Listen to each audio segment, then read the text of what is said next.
eternidade, tu serás adorado desde os confins da terra.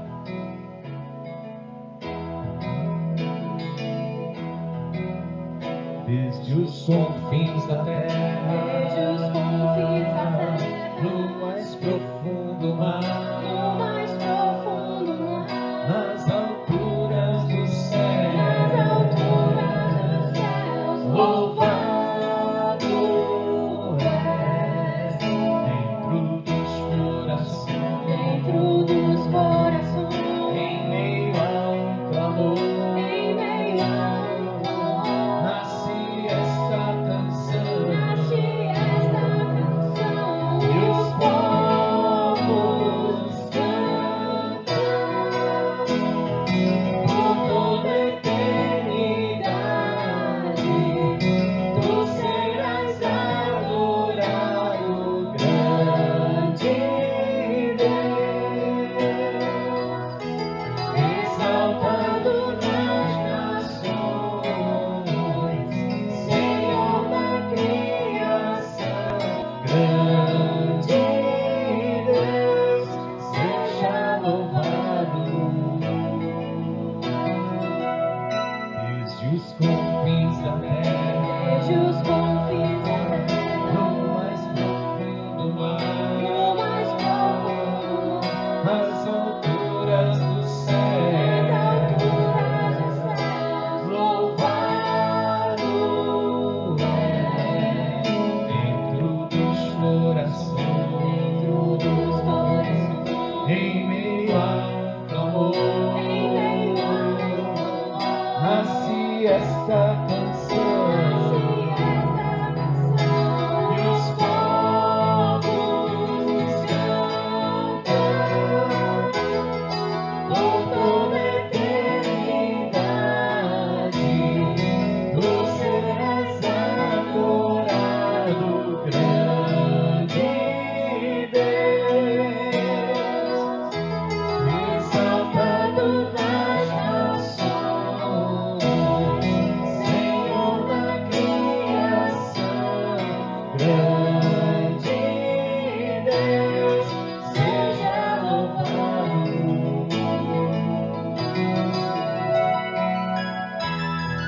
Por toda a eternidade, tu serás adorado, grande Deus, exaltado nas nações, Senhor da criação, grande Deus, seja louvado.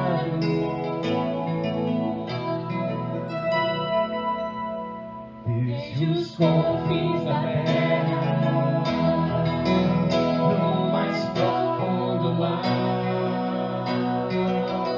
nas alturas do céu, louvado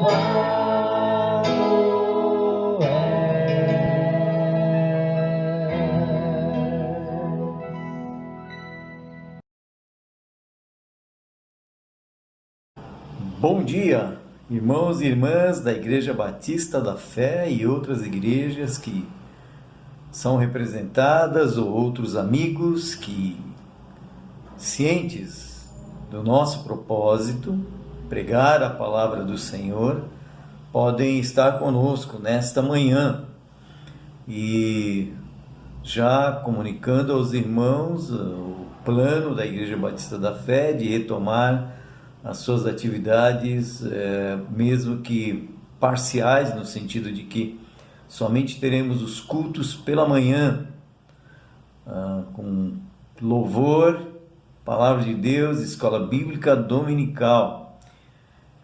Então ore por isto. Essa semana é de alguma forma decisiva, no sentido de que estaremos providenciando todos os requisitos exigidos por lei para essa retomada e estaremos também orientando os irmãos de que maneira vocês irão adentrar ao templo, e tenho certeza que é com grande alegria que faremos isto, uma vez que teremos também a ceia do Senhor no primeiro domingo de agosto.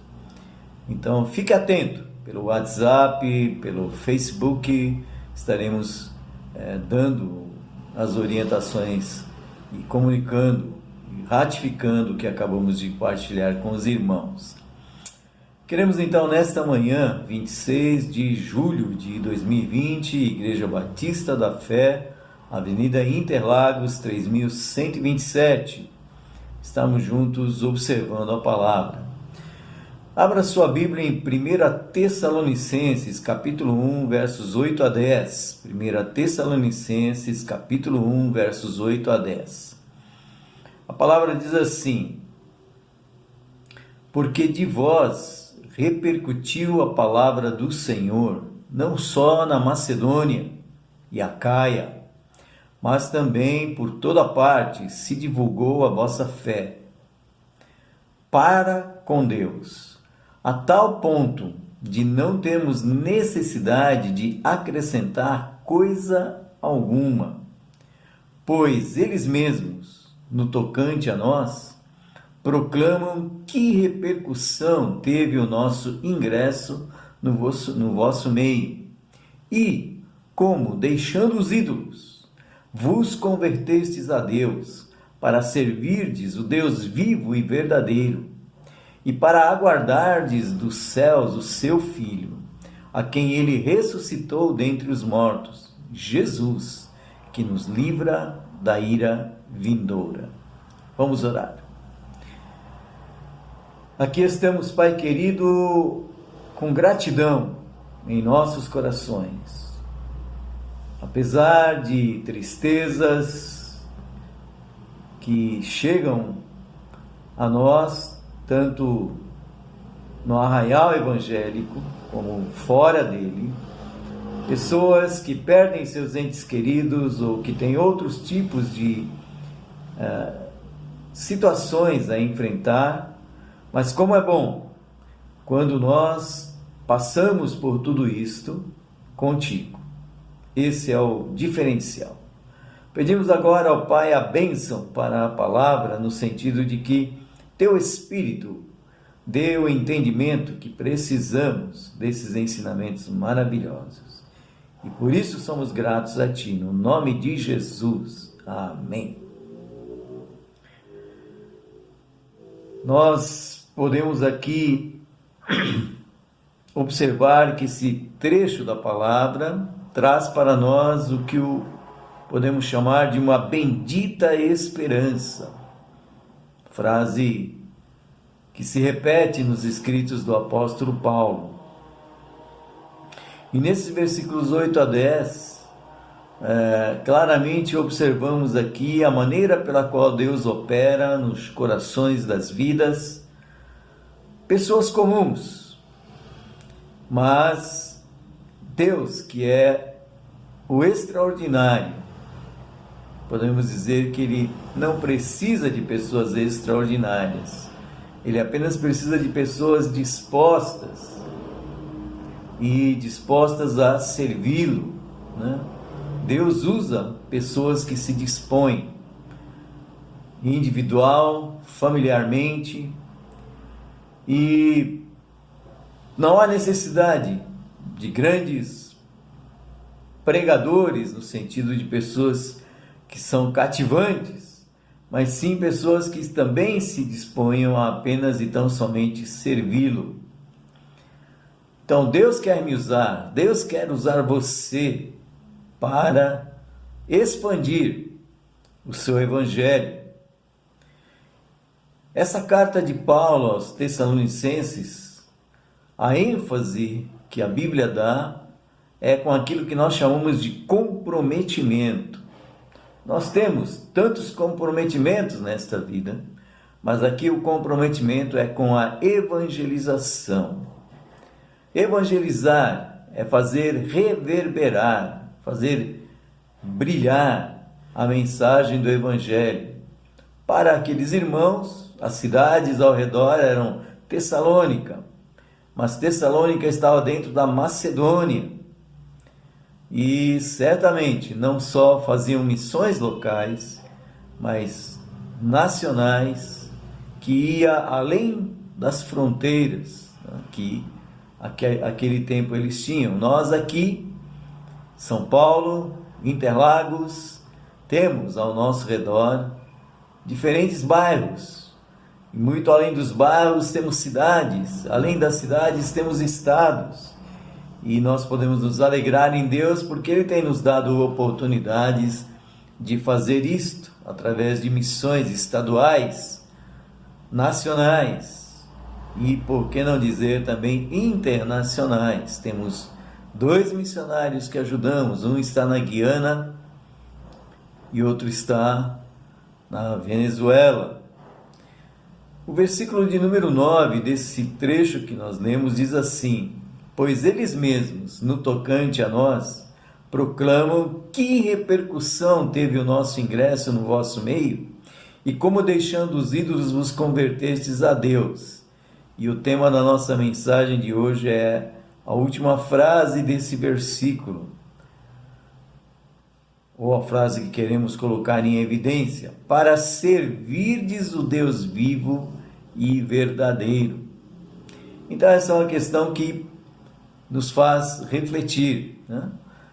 Se um dia dissemos sim para Jesus, sim para o que fez na cruz, sim para a esperança da ressurreição, nós podemos também nos perguntar, enquanto vivemos, como podemos nos dispor com esse propósito, né? Como igreja do Senhor, e a igreja somos cada um de nós.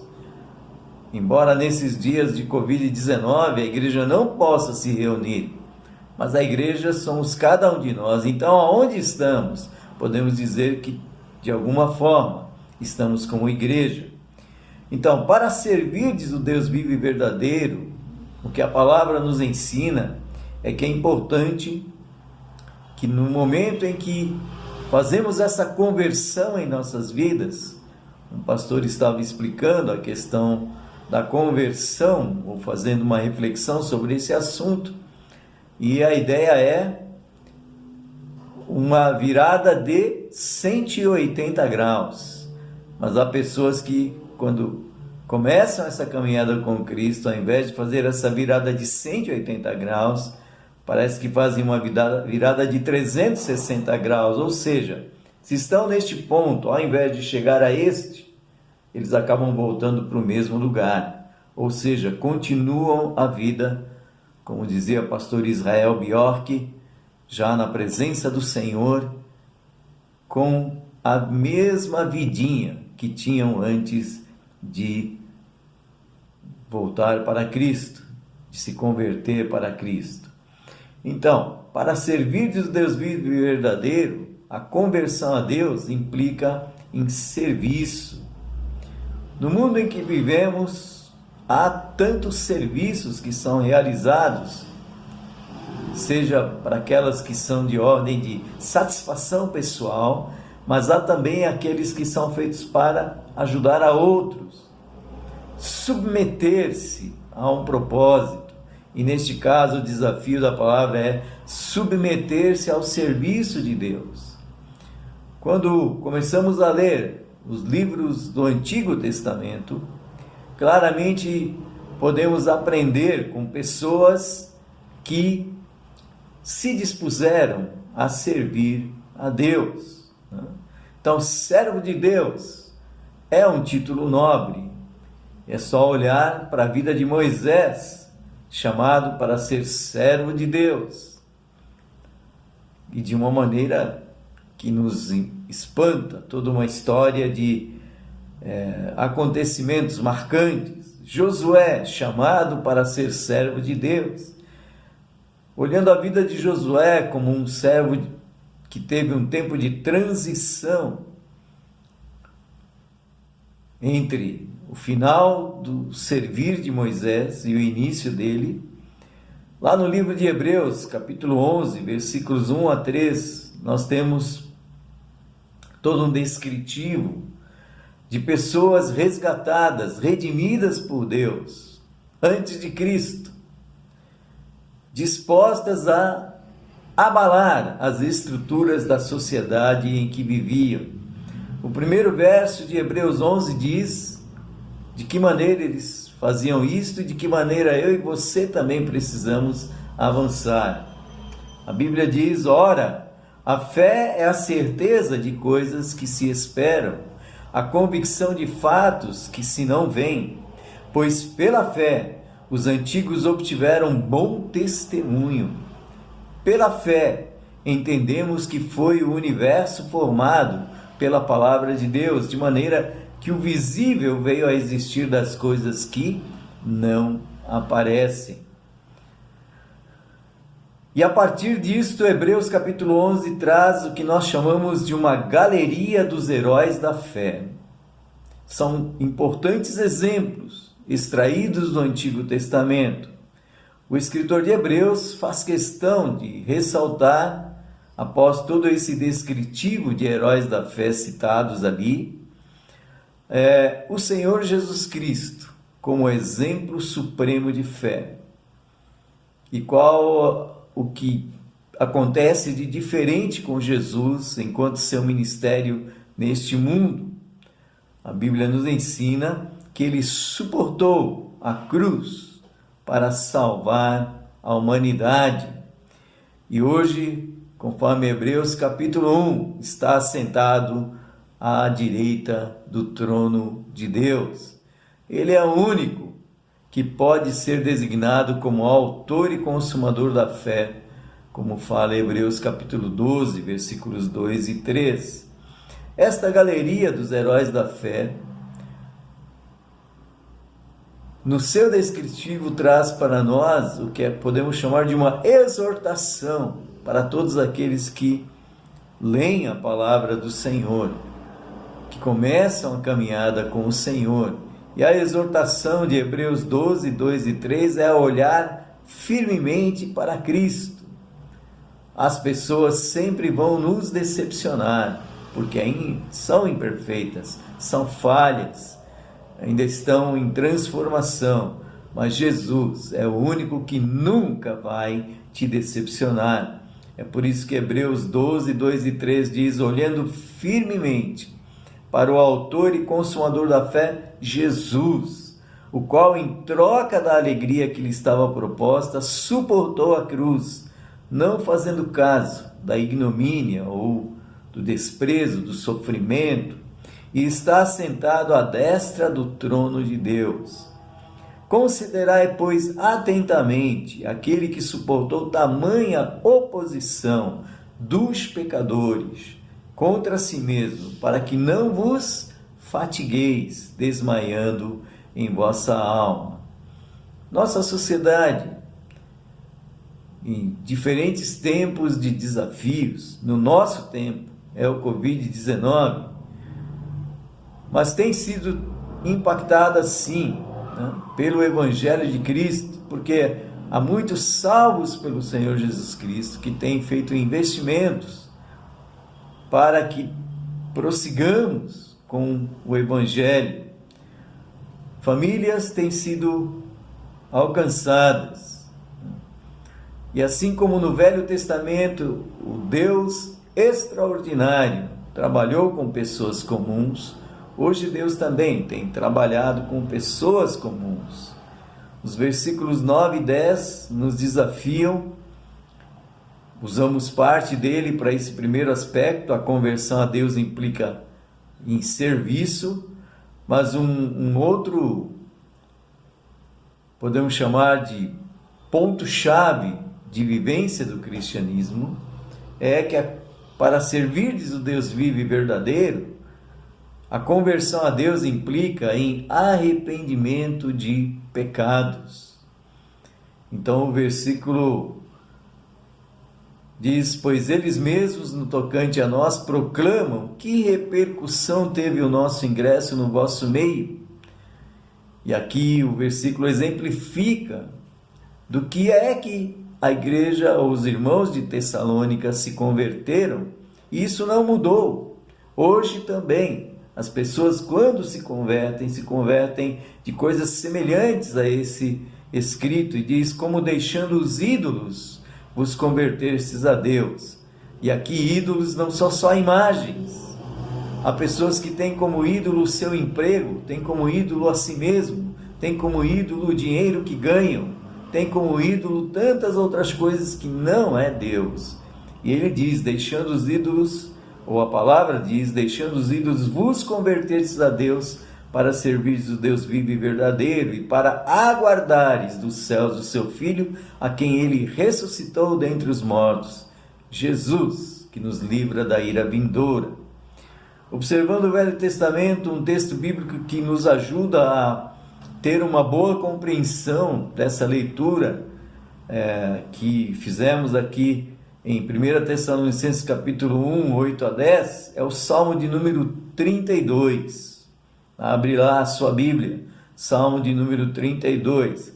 Podemos dizer que aqui teríamos até uma outra mensagem, mas vamos apenas enfatizar partes desse salmo que convergem para esse segundo tópico. A conversão a Deus implica em arrependimento de pecados. Então esse salmo maravilhoso explora toda a natureza e todo o processo, toda a profundidade do arrependimento.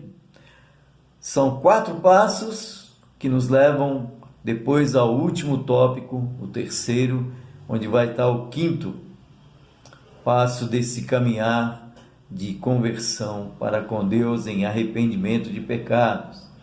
Então, no versículo de número 2 do capítulo 32 de Salmos, o desafio dessa propositura de seguir a Cristo é: seja honesto a respeito da sua necessidade de arrependimento. E o versículo então traz a seguinte afirmação ou ensinamento: bem-aventurado o homem a quem o Senhor não atribui iniquidade e em cujo espírito não há dolo. Então há um alvo, há um propósito para não mais viver como vivíamos antes, sem um norte, sem um leme, sem nada que fosse uma ancoragem para a nossa vida. Então seja honesto a respeito da sua necessidade de arrependimento. Os versículos 3 e 4 desse salmo mostram que, em termos de arrependimento, reconheça o perigo do pecado e o prejuízo da culpa. Reconheça o perigo do pecado e o prejuízo da culpa. E o versículo diz: enquanto calei os meus pecados, envelheceram os meus ossos pelos meus constantes gemidos todo dia. Porque a tua mão pesava dia e noite sobre mim, e o meu vigor se tornou em sequidão de estio. Então, quando não há arrependimento, há sofrimento, prejuízos. Quando há arrependimento, você até pode vivenciar sofrimentos, mas diferentemente da culpa do pecado, nós avançamos de uma maneira que não há, como o versículo descreve, todo um processo de vamos chamar, morte, de alguma forma. Então, o arrependimento também, na primeira parte do verso 5 desse capítulo 32 de Salmos, nos desafia a uma confissão integral, ou confesse integralmente. E o salmista deixa o seu exemplo de mudança de vida: confessei-te o meu pecado, e a minha iniquidade não mais ocultei. Disse, confessarei ao Senhor as minhas transgressões. Então, algo que a palavra do Senhor faz com os seus filhos, com as suas filhas em Cristo Jesus, é sempre um confronto do que está acontecendo nas suas escolhas, na sua maneira de falar, no seu estilo de vida. E para isso, então, nós carecemos de, eu falei um pouco antes, lá no início, de uma ancoragem. E quem é a nossa âncora para viver as lutas desta vida? É Jesus. O quarto tópico aqui do Salmo 32, que aborda a questão do arrependimento, a segunda parte do verso 5 até o 7 diz: tu perdoaste a iniquidade do meu pecado. Sendo assim, todo homem piedoso te fará súplicas em tempo de poder encontrar-te. Com efeito, quando transbordarem muitas águas, não atingirão. Tu és o meu esconderijo, tu me preservas da tribulação e me cercas de alegres cantos de livramento. Então, o que a palavra do Senhor aqui está procurando ministrar aos nossos corações é que quando há verdadeiro arrependimento, nós temos nessa batalha como âncora o próprio Deus que caminha conosco. E por último, no texto que lemos aí, em 1 Tessalonicenses 1, 8 a 10, deixa bem claro que a conversão a Deus implica em ter esperança. E que esperança? Jesus vai voltar. Nesse sentido, então, o seguidor de Cristo tem esperança, com um diferencial sem igual. Verso 10. Muito sofrimento terá que curtir o ímpio, mas o que confia no Senhor, a misericórdia o assistirá. É o verso 10, lá do Salmo 32. Muito sofrimento terá que curtir o ímpio, aquele que não crê, o incrédulo, mas o que confia no Senhor, a misericórdia o assistirá. A igreja de Tessalônica compartilha conosco a sua esperança em Cristo. Podemos fazer a afirmação e automaticamente nos perguntar a nós mesmos: se a característica da igreja de Tessalônica era a esperança, então ela ousava esperar, vivia com a expectativa da promessa da volta do Senhor Jesus Cristo, um dia ele viria e virá novamente dos céus. Então, se a esperança deles era esta, era porque o Pai ressuscitou o Filho e ressuscitou dentre os mortos. E o texto nos diz aí, para poder livrar os seus filhos da ira vindoura. Então, a ressurreição de Jesus é esperança para todo aquele que nele crê, de também ser ressuscitado. E então a igreja de Tessalônica, mantendo os olhos firmes em Cristo Jesus, firmes na esperança da ressurreição, então nós sabemos, num comparativo da igreja com o corpo, que o cabeça é Cristo, e abaixo de Cristo está o corpo, a igreja. Por outro lado, Deus também reina. Então, se Ele é o cabeça, ou a cabeça desse corpo, essa esperança se manifestará sim através do seu Filho amado Jesus Cristo. E por sua grandeza, pelo seu poder, o profeta, um dos profetas do Velho Testamento, nos lembra da grandeza de Deus. A terra é como o apoio dos seus pés, um grande Deus. Então nós podemos proclamar esse Evangelho de Cristo confiantemente, para poder pensar um pouco sobre essa questão da volta de Cristo. Conta-se a história de um jovem que, folheando a palavra de Deus, chegou a um texto bíblico em 2 Timóteo 4,8. 2 Timóteo 4,8. E nesse texto, esse jovem se deparou com o ensinamento: já agora, a coroa da justiça me está guardada, a qual o Senhor, reto juiz, me dará naquele dia, e não somente a mim, mas a todos quantos amam a sua vinda. Então isso fez com que a pessoa pudesse estar com algo maravilhoso para o seu viver. E esse jovem foi até o seu pastor, leu essa mesma passagem em alta voz e perguntou para esse pastor, que era a experiência né, desse jovem com o pastoreio que ele tinha do seu pastor.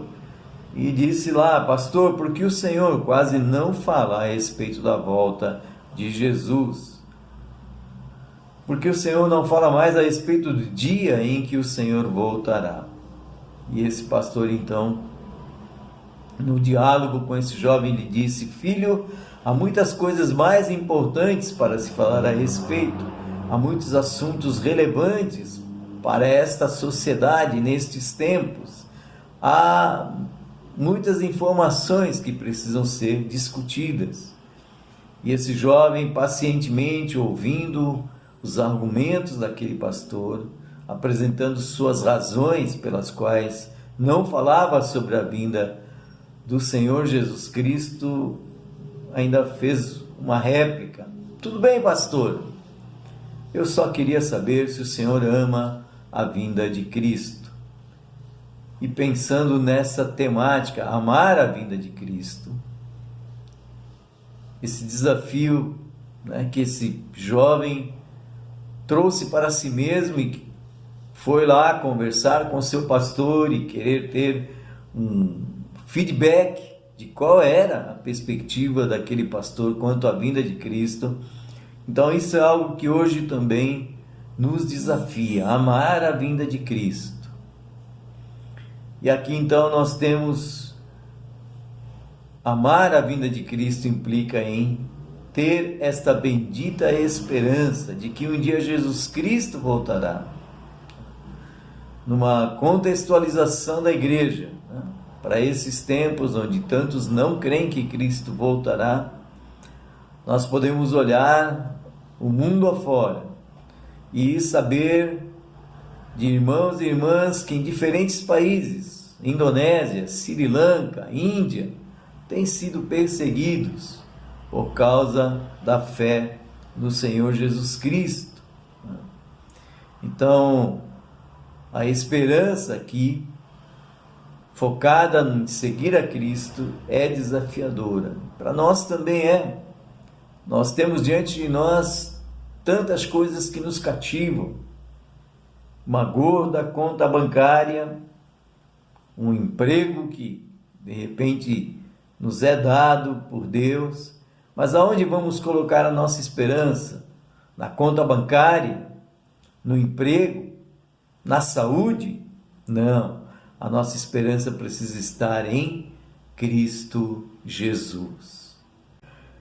Então, se a nossa conta bancária não é ou não deve ser a razão da nossa esperança, e nós precisamos estar focados no fato de que Cristo vai voltar, você, quem sabe, pode dizer: pastor Alex, essa ideia de Cristo vai voltar, de que Ele tem novos céus e nova terra, está fora de moda, isso é muito antiquado.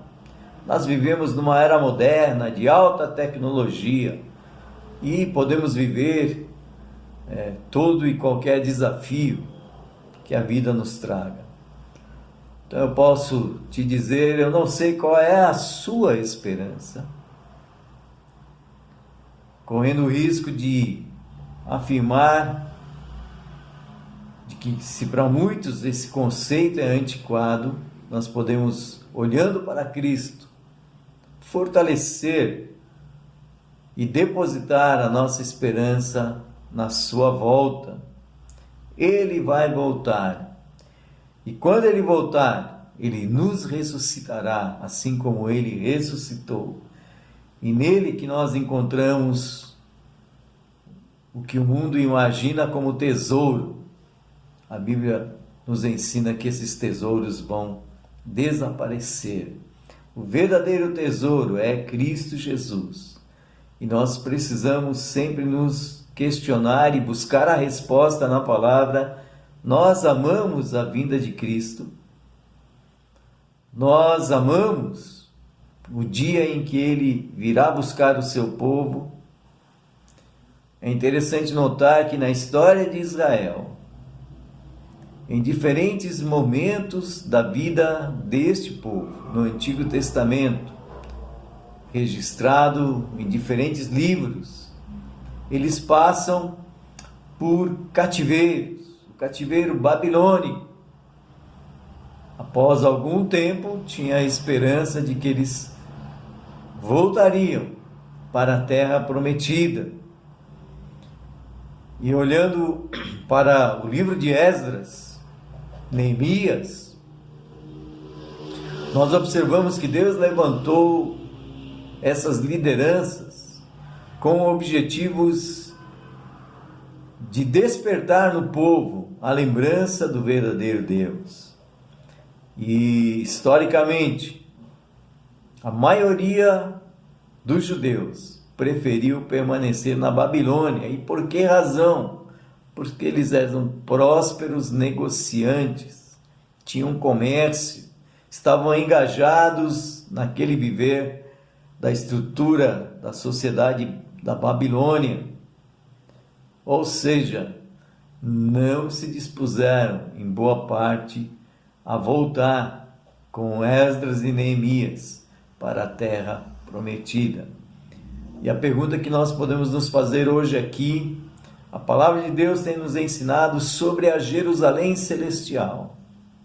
E a grande questão é saber se você ama, se eu amo a volta de Cristo. E precisamos conhecer isso através da palavra.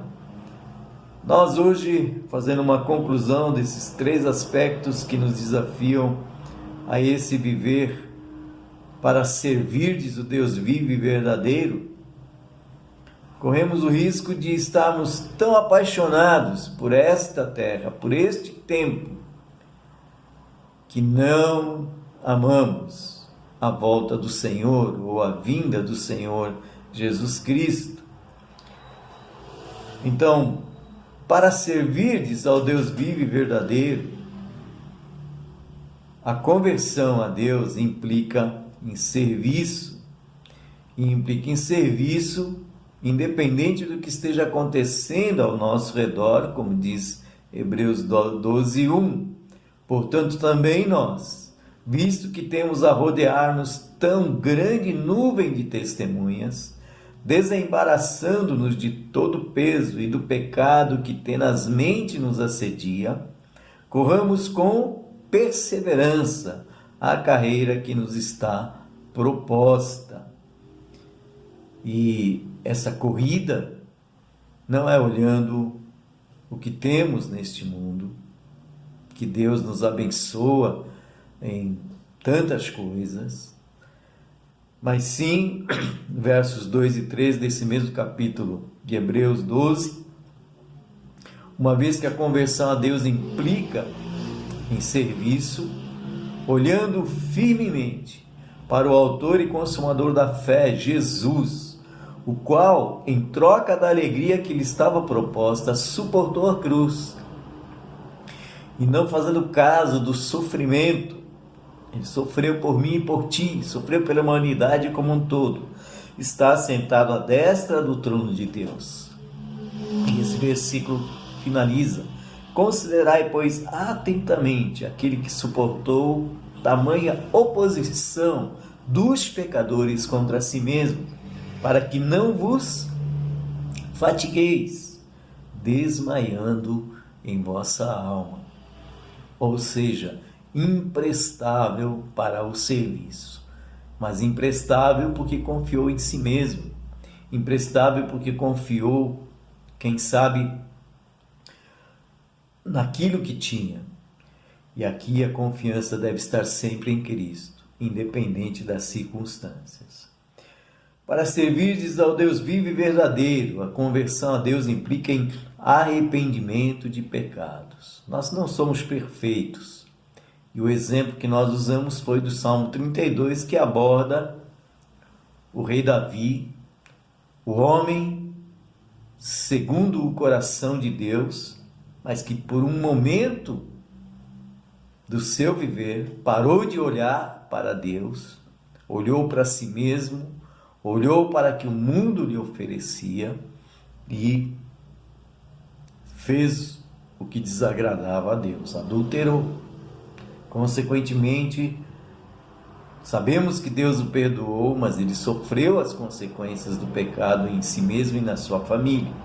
Mas o Salmo 32, escrito por ele, traz esse descritivo do arrependimento de pecados. Então nós dissemos: seja honesto a respeito da sua necessidade de arrependimento, identifique pela palavra o que não está como Deus quer, reconheça o perigo do pecado e o prejuízo da culpa, que é isso que o pecado faz, confesse integralmente, tudo, conte tudo para Deus. E, por outro lado, tenha Deus como aquele que é a sua âncora, esconda-se em Deus.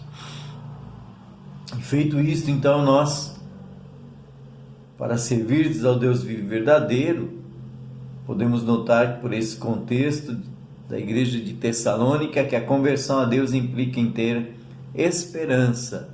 Jesus vai voltar. Conta-se a história de uma senhora que estava bastante enferma, que, abordada por um jovem pregador quanto à sua fé, quanto à vida do porvir ou no porvir, mas ela sempre estava negando e dizendo que amava viver aqui, dizendo quanto ela ama as coisas desta vida. Então, nesse sentido, é uma escolha diária, escolha quando Deus te fala dessa esperança em Cristo, o que vais escolher? Viver com esperança na sua saúde, no seu emprego, nesta vida, quando a Bíblia informa e ensina que tudo aqui é passageiro. No exemplo de Jó, quando foi questionada por sua esposa sobre tudo o que lhe estava acontecendo, ele podia dizer: nu saí do ventre da minha mãe, e nu voltarei, ao pó da terra. Então, nesse sentido, o que o texto aqui procura nos desafiar, sem dúvida, não há mal em valorizarmos tudo que Deus nos possibilita ter nesta vida. Mas, por outro lado, nós precisamos, estudando a palavra do Senhor, nós temos um aprendizado de mordomia. E esta mordomia, então, é de tudo, não é só de dinheiro, é da própria vida. Então, quando focamos nesse último tópico, que a conversão a Deus implica em ter esperança, Jesus vai voltar, é lembrar que o encontro que temos com Cristo, tanto o encontro onde temos a salvação em Cristo Jesus pela fé no que Ele fez lá na cruz, mas também o encontro com Cristo da sua segunda volta para levar a sua igreja, pelo que a palavra nos ensina em Filipenses: para mim, o viver é Cristo e o morrer é lucro. Então, nesse sentido, vivemos com tranquilidade, não nos preocupamos com o que possa acontecer conosco neste mundo. Cuidamos, fazemos a nossa parte, mas há momentos em que chegamos aos nossos limites. Então, encontrar com Cristo, seja por ocasião do seu retorno, seja porque os nossos dias terminaram, o texto diz que deve ser lucro, que não fiquemos prisioneiros de nada desta vida, nada desta terra, que amemos a vinda de Jesus. Podemos avaliar aqui que a vinda de Jesus é o que nos impulsiona a viver neste mundo com esperança. Esperança porque cremos, pela fé, em tudo que a palavra nos ensina e assim possamos viver confiantes. Amém? Vamos orar. Queremos neste momento, ó Pai, por esses ensinos da palavra, para o propósito de ensinamento de te servir ao Senhor, que é o Deus vivo e verdadeiro, que nós precisamos ter bem claro em nossos corações e as nossas mentes, que há um passo a passo para isto. Esse passo a passo, então, começa com uma avaliação. Se eu fiz um retorno de 180 graus, eu fiz uma conversão para viver pela fé em Cristo Jesus, então eu preciso compreender que o Senhor me salvou para te servir. Mas eu também preciso compreender que o Senhor nos salva para que vivamos atentos ao nosso estilo de vida. Que haja efetivamente o entendimento de que essa conversão é uma mudança de valores de vida em Cristo Jesus, na sua palavra, no agir do Espírito. Ou seja, se qualquer situação de pecado pode ser levada aos teus pés, confessados, um arrependimento, onde conversamos contigo sobre algo que efetivamente ainda não está entregue a ti.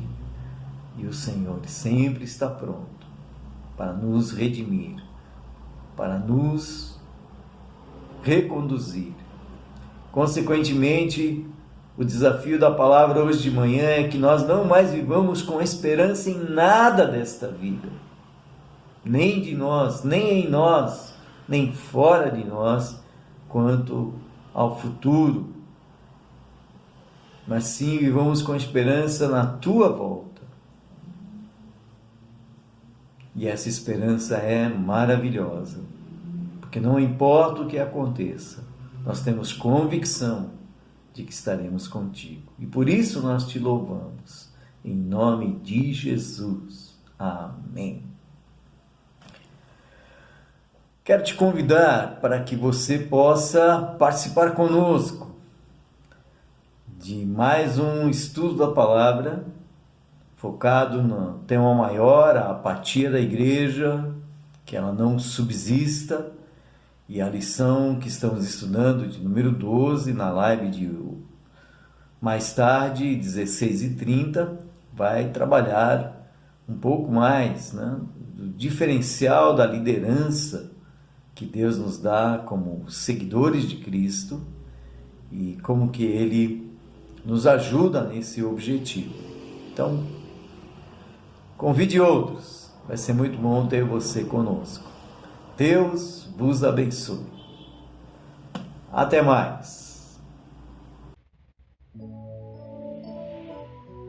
Alfa e Ômega, o primeiro e o último, só Jesus.